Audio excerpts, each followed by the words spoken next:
Le combat a toujours transcendé le fait d'avoir la plus grande épée. Après tout, les tactiques les plus pauvres ne prennent jamais en compte leur propre défense. L'armure a évolué au fil des siècles, passant d'une simple couverture pour protéger l'infanterie d'une armée à d'étonnants exploits de conception visant à gagner des guerres et conflits politiques. Il semble absurde de penser qu'une armure puisse avoir autant d'impact. Mais après avoir regardé cette vidéo, vous comprendrez pourquoi. Voici quelques exemples d'armures ridiculeusement impressionnantes et la raison de leur existence.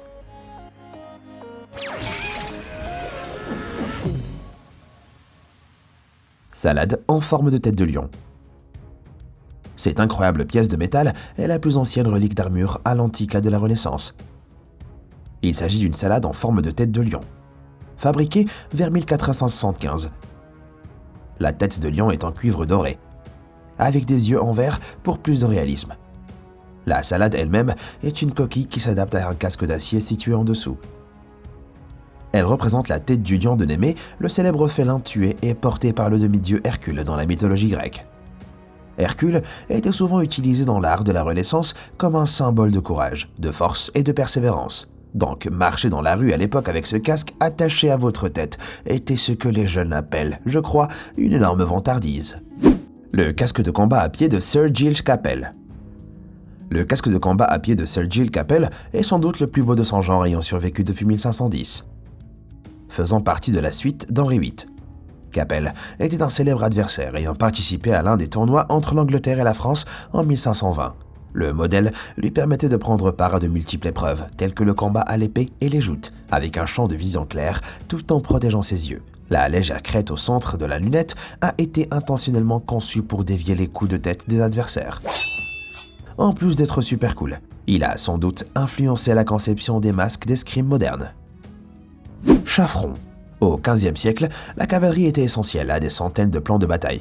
Mais quelle que soit la protection des cavaliers, leur charge aurait été inutile s'ils s'étaient lancés dans la bataille sur le dos d'une cible géante, en plus de leur propre armure complète, appelée bardage. Les chevaux portaient également des chaffrons qui protégeaient leur tête. Des modèles plus complexes, comme celui-ci, réalisé pour le duc Nicolaus le Noir Radziwiłł vers 1515, comprenaient des protections oculaires méticuleusement conçues pour que le cheval puisse continuer à voir tout en protégeant ses yeux. D'autres datant de la Renaissance française étaient conçues comme des armures de parade élaborées pour accompagner le style royal de leurs cavaliers. Cet incroyable travail du métal est un chaffron d'Henri II de France, dont le cheval avait l'apparence d'un dragon féroce dans un style héroïque, faisant spécifiquement référence aux héros de la littérature et des légendes.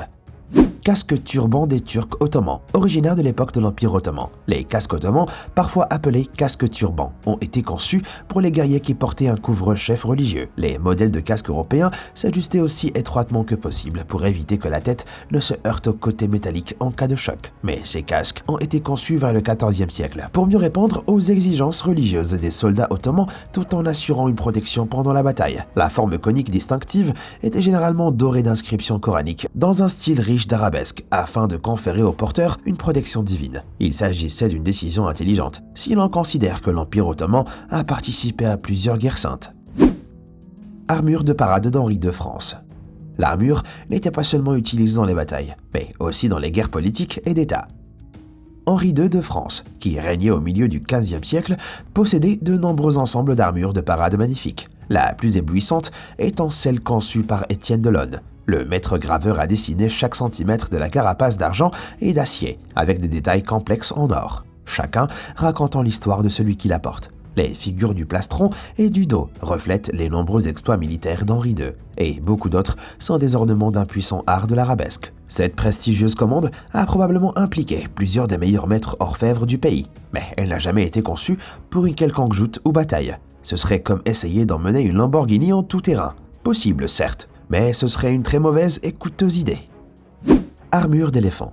Les chevaux n'étaient pas les seuls animaux à recevoir une armure pour la bataille. Les éléphants ont été utilisés pour la guerre en Inde pendant près de 1000 ans. Les éléphants de guerre du XVIe siècle étaient dotés de plaques géantes et de côtes de mailles pour protéger les parties vitales de leur corps contre leurs assaillants. Au total, on estime que ces armures étaient composées d'environ 8439 plaques, pesant un poids énorme de 159 kg. Mais ce n'est pas tout. Ces tanks Oji étaient également équipés de longues lames ondulées fixées sur leur défense, dont seules 4 paires connues subsistent aujourd'hui, y compris celle-ci. Lorsqu'ils se lançaient dans la bataille, ils pouvaient soit écraser leurs ennemis jusqu'à la mort, soit les réduire en miettes. lorsque les éléphants étaient montés dans les lignes de leurs adversaires. Beaucoup de ceux qui n'avaient jamais vu d'éléphant auparavant supposaient que ces bêtes avaient naturellement des couteaux sortant de leur visage. Voilà une tactique d'épouvante qui a fait ses preuves. Burgonnet de Guidobaldo II. Comme pour beaucoup de tenues, parfois ce n'est pas ce que l'on porte qui compte, mais la personne qui l'emporte. Le tristement célèbre Filippo Negroli était un maître d'armure de cérémonie de la Renaissance, produisant certains des burgonnets les plus célèbres du monde au XVe siècle. Les burgonnets sont des casquettes légères en acier utilisées par l'infanterie à la fin du Moyen Âge. Certains comprenaient une pièce de cou ajustée afin que la tête puisse être tournée sans exposer le cou, citant le burgonnet griffon, conçu pour ressembler à la tête complexe d'un griffon avec une visière amovible. Il y a aussi le burgonnet de Guidobaldo II, duc d'Urbino, qui représente un loup grognon autour du visage du porteur, tandis qu'un dragon est perché sur le dessus, avec des ailes de chaque côté. Negroli et sa famille ont fourni ses œuvres exquises à des mécènes, tels que l'empereur Charles V et d'autres membres de la cour française du XVe siècle, créant ainsi une forme d'art qui impressionne encore aujourd'hui. Ferdinand II d'Autriche. Que peut-on offrir à l'homme qui a tout ? Eh bien, si vous achetez un cadeau pour l'empereur du Saint-Empire romain germanique, vous avez intérêt à penser à autre chose qu'à des chaussettes. Cette armure à l'antica, absolument folle, et ce chef-d'œuvre de chaffran assorti ont été créés par Lucio Piccinino au XVe siècle. Elle a été offerte par le duc de Parme et de Plaisance, Alessandro Farnese. Sachant que l'empereur était un grand collectionneur d'art, ce chef-d'œuvre a aidé le duc à s'attirer les faveurs de l'empereur, qui a utilisé l'armure lors de défilés et de cérémonies de grande importance politique. Chaque section a été conçue pour montrer une scène célèbre et impressionnante de l'histoire, comme la dorure sur le bouclier représentant l'Artémis d'Éphèse, et Alexandre le Grand recevant les clés de Babylone. Dorée à l'or fin, cette parure argentée est doublée de cuir et de velours rouge. Aucune dépense n'a été épargnée ici. Le duc de Parme a certainement gagné une place sur la liste des cartes de Noël des empereurs. Casque Prankeur. Les casques européens du XIIe siècle avaient un défaut majeur. Ironiquement, ils ne protégeaient pas bien la tête. Mais au milieu du XIIIe siècle, tout a changé. Le casque Prankeur est une amélioration élaborée du casque en peau du XIIIe siècle, fabriqué à partir d'une plaque métallique renforcée et préserrée. Il réduisait le champ de vision du porteur à 2 fentes étroites en faveur d'une défense faciale complète. Malheureusement, en raison du poids de tout ce métal supplémentaire, ces casques n'étaient pas adaptés au combat et étaient donc utilisés presque exclusivement pour les tournois. Au cours de ces combats, les chevaliers s'affrontaient et revendiquaient la victoire en faisant tomber les grandes décorations sur la tête de leur adversaire. Les fascinateurs fantaisistes représentaient les armoiries de la famille du porteur et permettaient au roi ou aux nobles qui présidaient d'identifier facilement, de loin, qui combattait qui. Ici, nous voyons les cornes de taureau audacieuses de la famille Prankeur, faites de fer nu. Comme on dit, si tu t'attaques au taureau, tu auras les cornes. Gantelet de Maximilien Ier. À l'époque, les armures pouvaient même servir de propagande dans les bonnes circonstances. Prenez par exemple ces gantelets qui semblent sortir tout droit du Seigneur des Anneaux. Ils appartenaient à l'empereur Maximilien Ier du Saint-Empire romain germanique, l'un des plus puissants souverains d'Europe au XVe siècle. Elles vous donnent des frissons rien qu'en les regardant, et c'est exactement pour cela qu'elles ont été fabriquées. Malgré les énormes quantités d'armures de luxe que Maximilien Ier possédait, il n'était pas vraiment connu pour ses prouesses militaires. Mais cela n'avait pas d'importance, car les spectacles publics qu'il créait, suggérant qu'il était un empereur guerrier par ses apparitions en armure, en fait de lui une légende. La nature agressivement élégante de ce type de vêtements les aurait rendus presque inutilisables. Mais ils ont rempli leur mission, le faisant ressembler à un homme puissant qui savait ce qu'il faisait. Rappelez-vous les enfants, habillez-vous pour le travail que vous voulez, pas pour celui que vous avez. Le casque de Brocas. Jusqu'au XIVe siècle, les casques que l'on voyait sur les champs de bataille étaient les mêmes que ceux utilisés dans des joutes. Leur conception permettait de bien voir, mais les coups violents portés à la tête pouvaient être fatals, car ils n'étaient pas conçus pour résister à de gros impacts. Des modifications ont donc été apportées au modèle traditionnel et des casques de joute spécifiques ont été créés. Il a été fabriqué pour la forme allemande de la joute de la paix. Il s'agit d'un casque en forme de bouche de grenouille, dont le bord inférieur de la fente de vision fait saillie vers l'avant et vers le haut pour éviter qu'une lance ne se glisse dans les yeux. À l'époque, c'était la dernière mode en matière de joute. Mais il pesait aussi plus de 10 kg, ce qui en revenait à se rendre à un combat avec 3 grosses briques sur la tête. Sur votre tête, donc littéralement.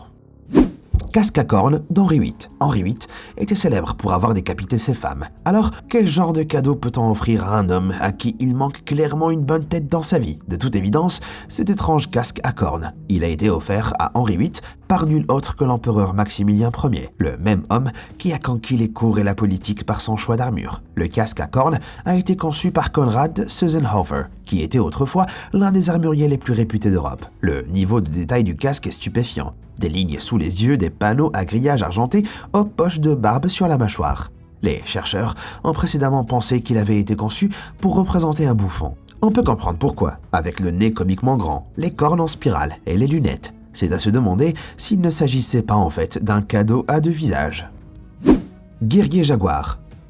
L'estampage d'images élaborées d'animaux issus de mythes et de légendes sur les armures n'était pas aussi cool que les capitaines militaires mayas qui partaient en guerre en portant la peau de ces animaux redoutables.